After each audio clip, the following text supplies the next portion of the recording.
Sometimes when I tell people that I'm self-employed, I think their first thought is, oh, okay, no rules for that girl. And I can totally understand where that assumption comes from. I used to think that people who didn't have 9 to 5 jobs could just sleep till noon or only work when the inspiration strikes, and that may still be true for some people, but not for me. As I've learned, being self-employed does require a lot of structure, but the beauty is you get to decide what exactly that structure looks like. It's taken me a while to get that structure in place and create systems in my business, but now that I've done that, I can say that I'm able to be productive and organized most days. One of the big reasons for this, I think, is that I say no a lot. So today I want to talk about establishing boundaries and some areas of your business that I think are really important for you to protect. Because when you take care of those things and draw those boundaries, you're able to stress less and free up more time to do what you do best, which is create.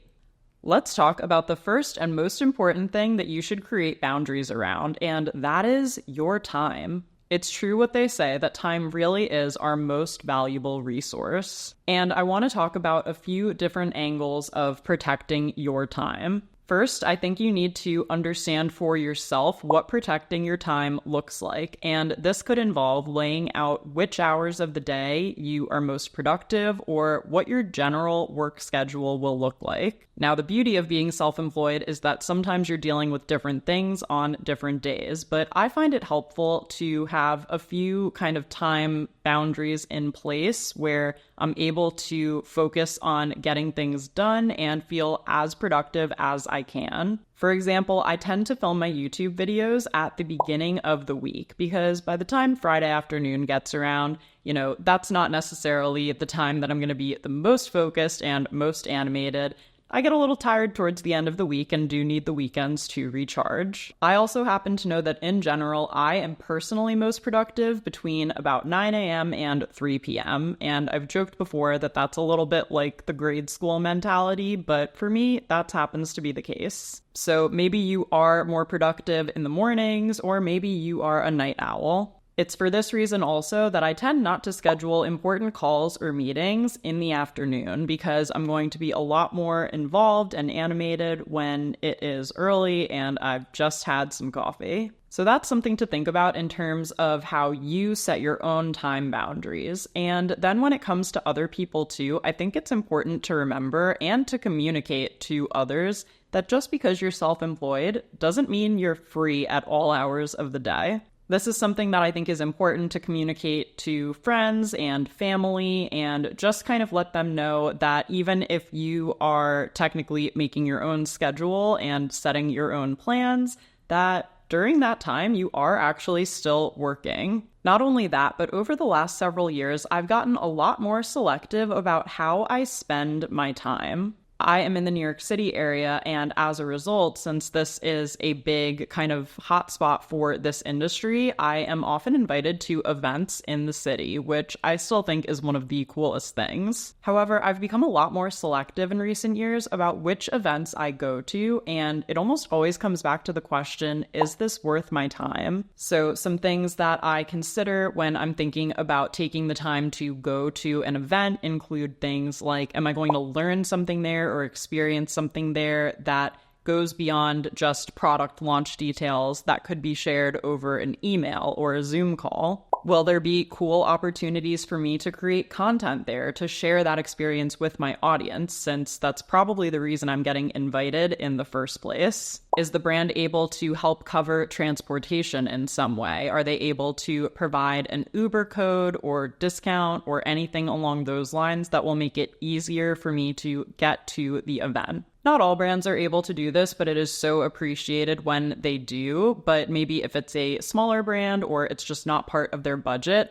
I also think about, is this a time of day where I feel okay to get on public transit, commute by myself, and that I wouldn't be getting back too late or having to leave too early? And oftentimes I actually try to stack on events to just other things that are going on in my life. So for example, tonight I'm actually headed to a press preview, and then right after that I have book club. Setting these boundaries is really important, and at the end of the day, if you can look back and say, did I spend my time well today? That's one of the biggest ways that I personally measure success in my business. And keep track of the answer here and make sure that the answer is yes more often than no. Another huge thing that is really important to protect in your business is your expertise. Expertise is something that I think we as content creators should be talking about much more than we are right now. When I say expertise, I mean just anything that you have experienced that people who follow you are curious about. If you've been to over 100 music festivals and people want to know what's the best music festival to go to in Chicago, what's the best music festival to go to in California, they're going to turn to you to see your expertise in that subject because you've been to so many music festivals and I'm sure you have opinions about all of them. I think expertise goes a long way, not just in helping you stand out and showing that you've had unique experiences that not all other creators have had, but I think your expertise can also be used to show your value and position yourself when it comes to potential brand partners who may want to work with you or potential opportunities that could come your way. So some ideas for ways that you could convey your expertise to your audience on social media could include adding a line to your Instagram bio. I was just recently on Lindsay Silverman's Instagram because when am I not over there? And I thought that her bio was a great example of this, so I'll put a screenshot on the screen for you to check out. You could also consider adding an About Me section to your website or Media Kit, because those are both places where brands are going to be looking to learn a bit more about who you are, what you've done, and this is a great time to highlight any professional experiences you have or different backgrounds from other creators to really differentiate yourself. Another fun idea could be to film a reel or a TikTok reintroducing yourself to your audience, because maybe you've shared in passing, oh, I used to work at magazines, I used to be a magazine editor, but maybe you haven't brought that up in a while, and new followers would be really interested to hear about that. I also think that protecting your expertise comes back to a phrase that I think we've all been DM'd at this point, which is, oh, you know so much about, fashion. I would love to pick your brain about how to get involved in the fashion industry or how to get an internship or a job. And I get this question a lot from other influencers and creators, like how should you respond when someone asks you, can I pick your brain? So this is a great boundary to draw on the subject of your expertise, because this kind of falls into, or it could fall into, the consulting category. And consulting is a great income stream for influencers where people want to learn more about a particular topic that you're an expert on, or get your advice for their specific situation. That falls under consulting for me personally. I actually recently had a really nice DM, by the way, from a follower who was asking to pick my brain, asking me to review a media kit that she created, and I'll put a screenshot of what my response was if you want to pause the video and kind of use this as inspiration or refer back to it the next time you get a message like this. I think that most of the time people are just genuinely asking, they are interested, they want to learn more about you, but if you feel like the advice you'd be giving would be really specific advice and that would be something that falls more under your consulting services, I think it's important to share that with them. One really big thing that has helped me bridge the gap also when people do ask to pick my brain or ask for my opinion on a particular subject is creating resources for them or even low-cost digital products. So for example, whenever I get a DM from a brand new influencer or content creator asking just how to get started, what's this whole industry about, can you give me kind of the 101 version of this?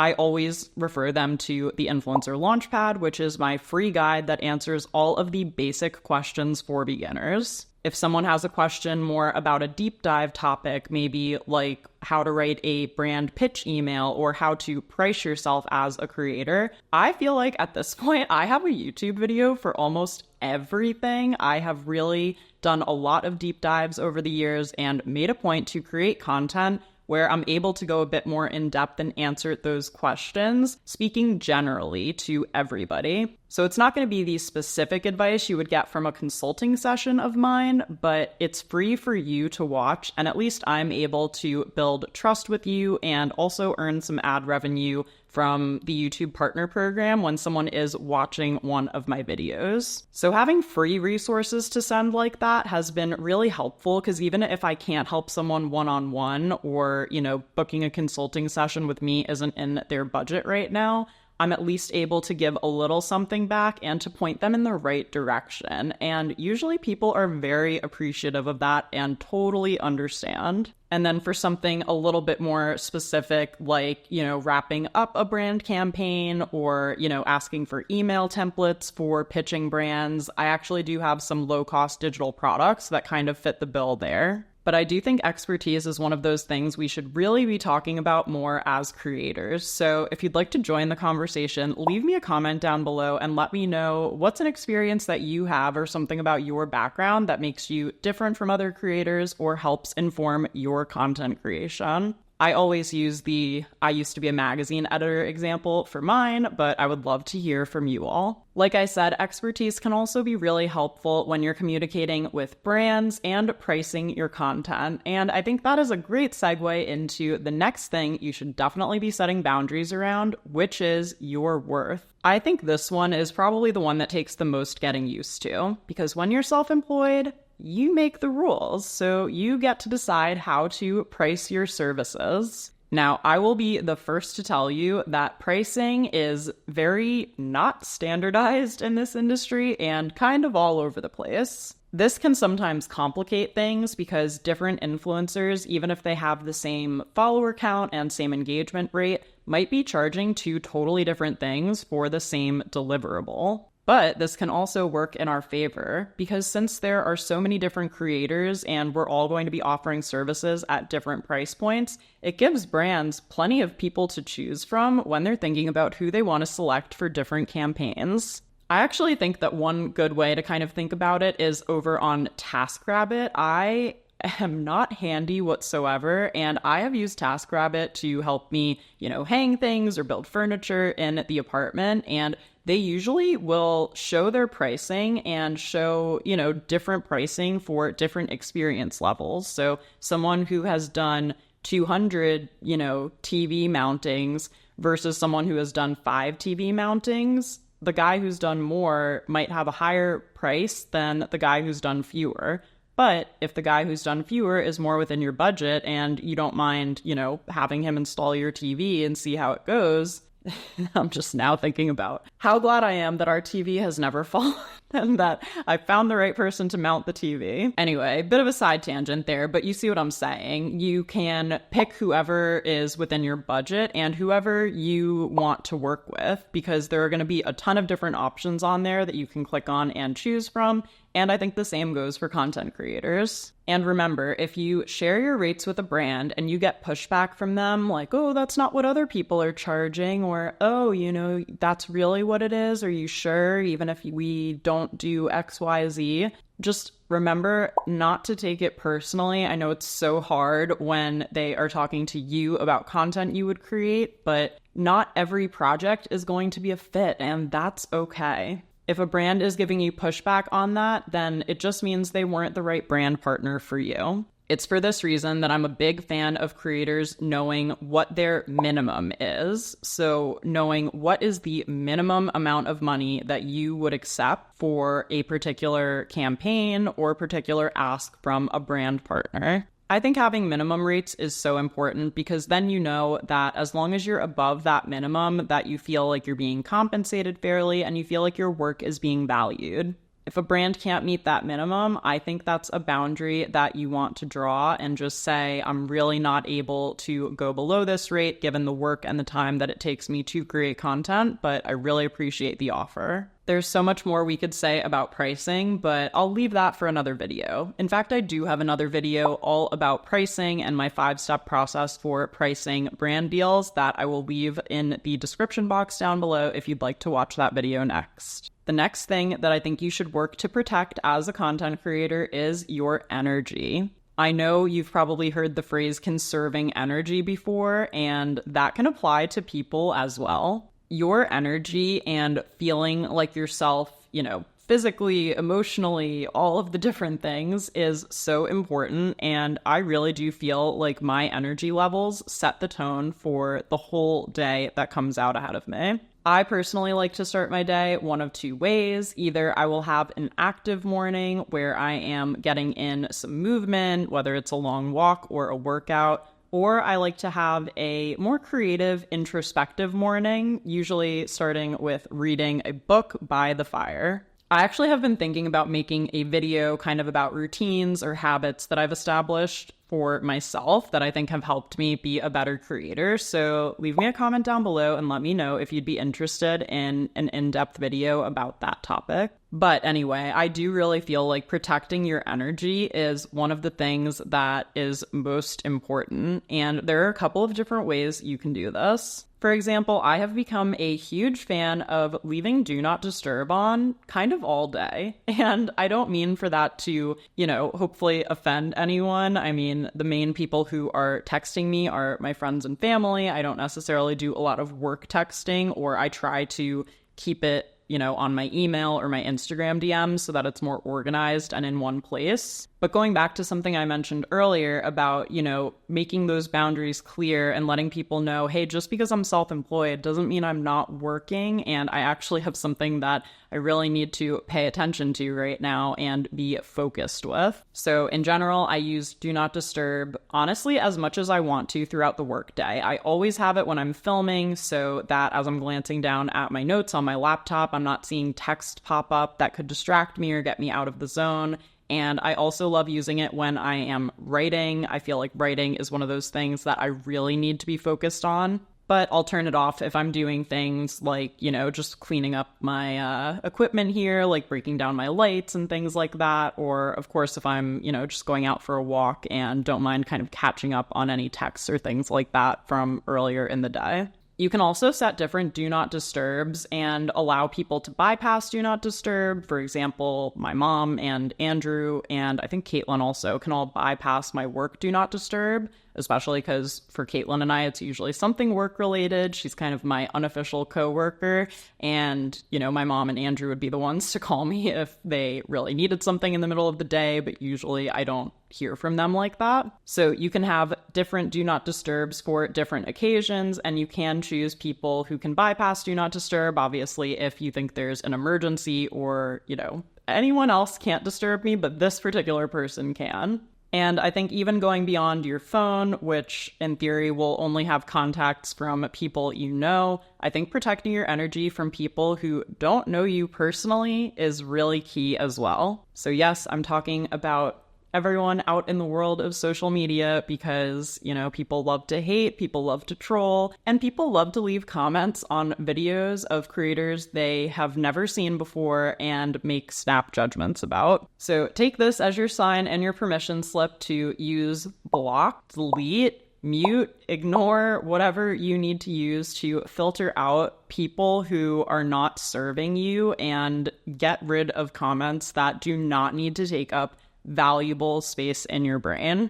Another boundary that I've chosen to set is to not respond to DMs asking for advice from people who don't follow me. This is just a personal decision. I feel like throwing me a follow is the least you can do if then you're gonna send me, an email that a brand sent you and ask me to read it and ask, how you should respond to it. Like, if you're not even following me, why would you want to take my advice? So lots of little things like that add up to just really being able to protect your energy and make sure that you're not wasting time on things that really don't matter in the long run. And something else that you really want to protect and stand behind in your business is your values. We talk a lot on this channel about remembering your why and your driving force behind creating content, but I want you to think about it here in relation to opportunities that are presented to you. And this is something I wish I had known in the early days of me freelancing, because back then, I really wanted to do fashion and beauty editorial writing for magazines. Then someone would come along and ask me, hey, do you do copywriting? And I would be like, yeah, I do copywriting. Sure, why not? Even though that wasn't really a service that I was super passionate about or that I wanted to be spending my time on. Just consider this your reminder that you do not need to say yes to every opportunity that is presented to you. Before you decide to hop on a random TikTok trend or create content for a brand you've never used before, remember to just ask yourself, does this make sense for me? Does this align with my overall mission? Has my audience ever shown an interest in this type of content? Am I the person that they want to hear from about this particular topic? This really comes back to maintaining the trust of your audience. They're following you for a reason and they really value your opinion, and they will be watching when you take on different partnerships and when you have different opportunities come your way. So being selective will be good, not just for maintaining the trust of your audience, but for really just maintaining your integrity and your overall values that contribute to your brand as a whole. If you found today's video helpful, please don't forget to give it a big thumbs up down below and subscribe to my YouTube channel. Those are 2 free ways to support me and let YouTube know that you like the content you just watched. Remember, you have so much value to offer, and when you set boundaries and say no to things that don't serve you, you will make room for things that do.